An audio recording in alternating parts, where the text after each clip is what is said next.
before we go any further, I'm going to call time out here for a second. I need to go downstairs because I think I just dropped my video remote on the floor and I can't figure out where in the world it went. So I'm going to go downstairs for a minute. You go ahead. You've got a list of news articles you wanted to talk about. I guess they're a little more pop culture related. Yeah. But you go ahead and do that. I'm going to go into the basement. If you'll excuse me, folks, I just need to kind of like walk down here just for a minute and see if I can find... There's that. Let me come back up out of the basement. The spacious Who What Where Studios. Let me come back up. Sit down here. There we go. And see if I can't lose this video camera remote a couple more times. We got a rat problem down there, by the way. Round and round. By the way, did you hear Round and Round is back in the top 40? It's That's true. Not a surprise. It's true. Round and Round is back at the top 40 because of the Geico commercials about the rat problem. Rat's big song was... That's yeah, amazing, you right? get it. But That's amazing. I love this country. All right. So go ahead. What you got? Alright, so apparently Hollywood will be opening back, starting filming movies and television on June 12th. Yeah, I heard Britain's already reopened. Yeah, for the studios. They're starting to reopen, which is good. Now, according to, there are some guidelines for reopening this whole thing. So, I'm going to tell you how they're going to do it. Alright? So basically, the actors, the crew members, all have to be tested. Alright? Of course. They have to wait 16 days, fly on private jets, and then get tested again when they get there. So twice, they're going to be sticking those swabs way up to the brain and swabbing and all that stuff. And apparently that's going to happen for a while on filming everything. Now, it seems like not too long ago somebody was ranting about how the so-called health experts were all full of poo when it came to the Rona. So we could do that. We could sit there and stick swabs up our nose. We could self-isolate for 16 days. We could go through all this stuff in order to film. Or we could tell Stephen Fauci and all his other acolytes to go pound sand and we get back to doing things the way they're supposed to be done. That is true. That's Hey, a lot of people, trouble right there. Man. Blow these guys off. They don't know what they're talking about. They have shot themselves utterly in the foot when it comes to their own credibility. Screw them. Just get on with your lives, okay? And hey, if anybody gets sick, just say the magic word, sim sim salabim, and it just disappears, okay? So go ahead.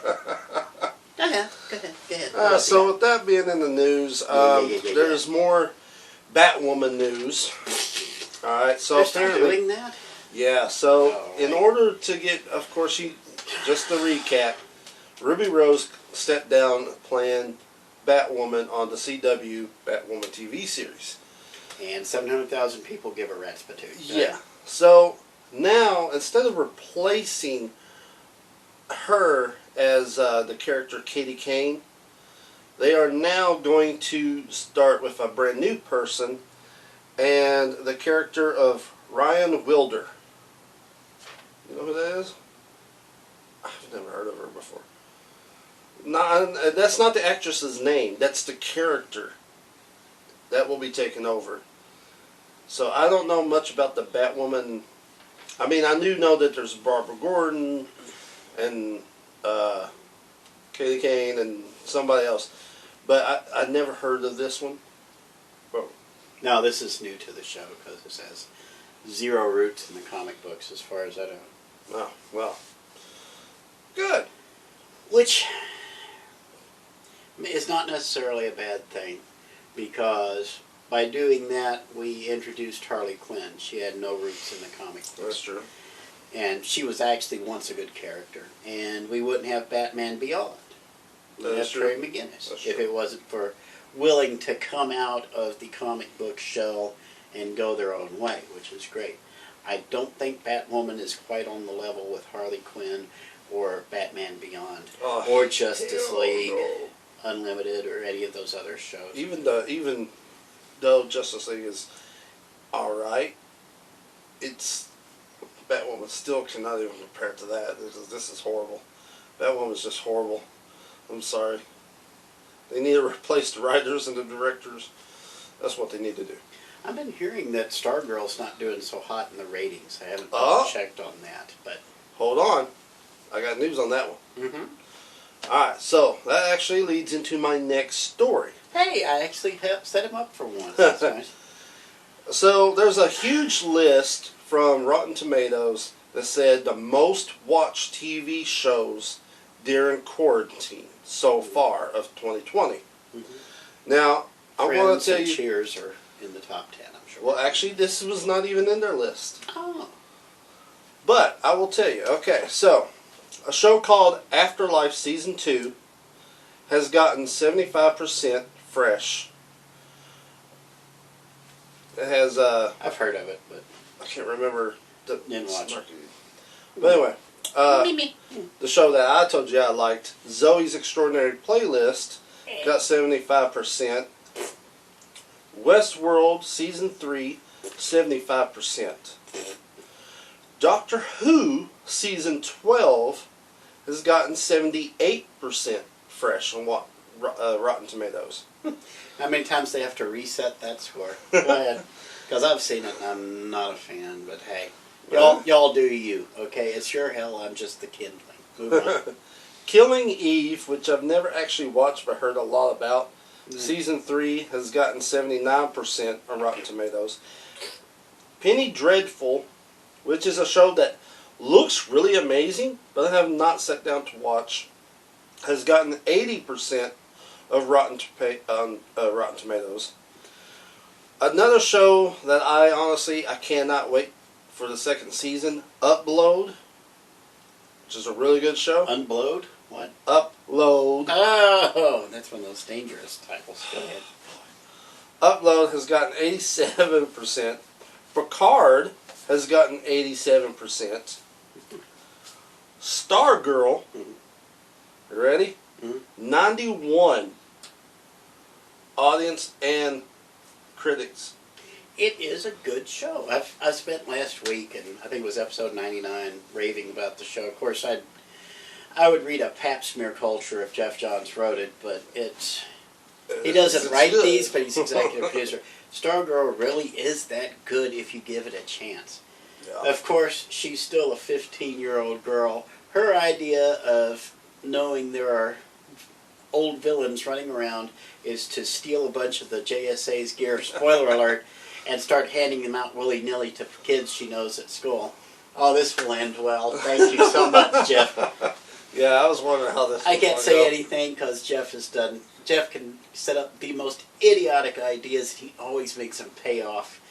Well, except for Doomsday Clock, but by God, I don't think the writers of the Bible would have been able to save that one. Anyway, go ahead. So we left off at Stargirl, she's at 91% fresh. 91%. Yeah. A show that I haven't finished, but I have actually started, and it's really good. It's called Genified. It's 91%. It's on Netflix. Like a turkey? Genified. Genified. Kentucky Fried? Genified? I don't get it. Gentrified? I don't know. Suicide? Homicide? Monicide? Regicide? Deicide? I don't get it. Anyway, never heard of it. Go, moving on. And moving right along now. Last one, Parks and Parks and Resurrection should be called because it keeps coming back, kind of like a rib that you had for lunch yesterday, and you keep burping and tasting it again. I've never watched the show, but yeah, Parks and Rec comes in at 100% fresh, which just goes to show I don't freaking care about Rotten Tomatoes. Anyway. But I got to admit though, like Stargirl, on that list, Stargirl is actually made it on the list, and it's only into like 3 episodes, and is already at 91%. With Rotten Tomatoes, and I'll give you a pro tip here. You've got to check both ratings. There's a critics rating and an audience rating. Oh yeah. You got to set them one against the other. If they are way far apart, okay. There's two groups on social media right now. They're like the socks and the greasers. They're just sitting there and they're just fighting each other. Okay. You've got the wokes. You got the wokes, the people who are woke and social justice warriors and all this other stuff, and then you got the brokes, the people like Comicsgate and the Fandom Menace and stuff, the ones who just despise the social justice warriors and all the namby-pamby stuff they do. So you got the wokes and the brokes, and they're both sitting there screaming, not just at each other, but they're screaming at all the fans, the vast majority of fans who aren't paying any attention to what they're saying and just want to know what's good to watch. They want to experience something new. Right now, the brokes are trying to jump on Stargirl because it stars a girl. So obviously it has to be woke, but it's not. It is anti-woke because Courtney makes mistakes. Like I said, she's about to start handing out costumes to her high school buddies, or not even her buddies, they're just kids she knows at school, and like this is going to turn out to be a great idea. So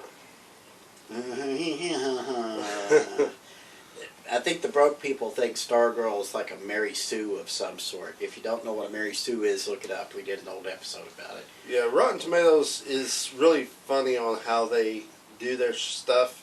If you take a deep look, it's the audience reaction that you need to pay more attention to than the critics, because, you gotta think, what are you gonna like? I mean, it's just like, we talked about Batwoman, a while back, and I was talking about the ratings from Rotten Tomatoes. Critics gave it a high score. Audience, not that much. Because the audience doesn't want to hear that stuff. Listen. It's True story, okay? Right now,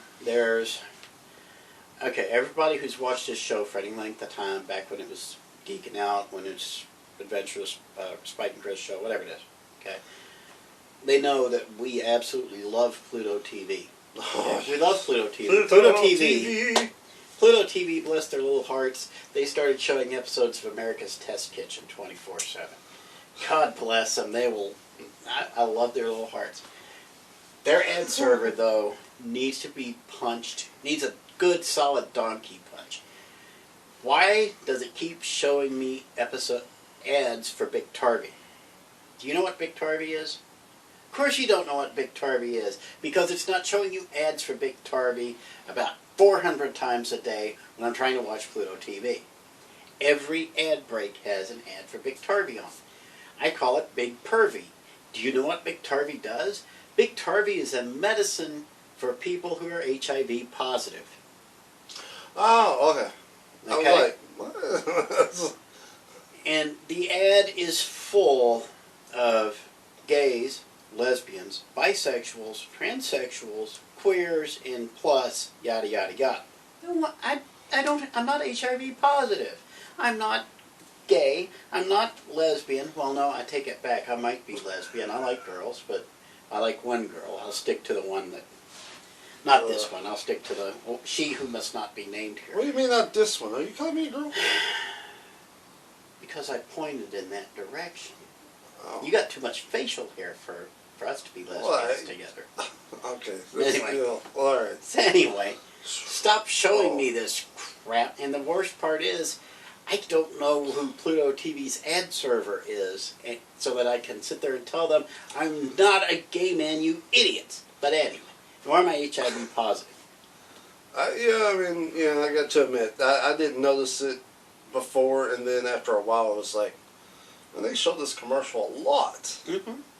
Oh, everybody who watches Pluto TV has that one commercial that they will show repeatedly, and it usually has no appeal to them at all. I've noticed that. I don't know why, but Yeah. Anyway. Where were we? So we were actually talking about Rotten Tomatoes there. I don't know how I got off on Big Pervy, but back to it. All right, 2 pro tips when it comes to Rotten Tomatoes. Check the critics and the audience score against each other. If they are way far apart, you're looking at a woke broke scenario here. And I'll give you another example. Okay, Deadpool. When the movie Deadpool came out, critics actually gave it, and it was one critic that hated the movie, but the critic that hated it, he was like 60 some odd years old. Not your target audience. Exactly. Right. Deadpool is not for a 60-year-old man. It's like you gotta really watch, when it comes to the critics. It's like it's not everybody's cup of tea. Just because, look, we're critics. Would you actually base what movies you want to watch on what we're talking about? Sure. Now, TV's one thing. I mean, Stargirl's on the CW. You could pick that up for free over the air if there's no money out of your pocket. But if you're going to go waste 2.5 hours of your life watching Deadpool, by God, you better have a better idea of what you're doing. Yes, I said waste. I didn't care for that movie that much. Not my cup of tea. Not my cup of tea. I don't like Deadpool. See, this was. See? Not a mutant guy at all.